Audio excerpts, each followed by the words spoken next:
आपण पाहत आहात RK न्यूज, बातमी तुमची, आवाज आमचा। 40 वर्ष माधुरी नांदणी परिसरामध्ये आनंदाने राहत होती, बागडत होती। नदीमध्ये आंघोळ करायची, लहान मुलांच्यावर खेळायची।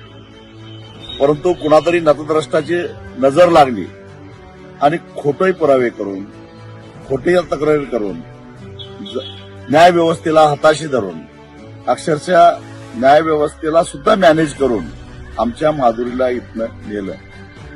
परंतु जन आंदोलनाच्या रेट्यामुळे त्याच न्याय व्यवस्थेला पुन्हा माधुरीला परत पाठवा असा निकाल द्यावा लागला। परंतु तरी सुद्धा कागदी खेळ करून तिचं आगमन लांबवायला लागलेलं आहे।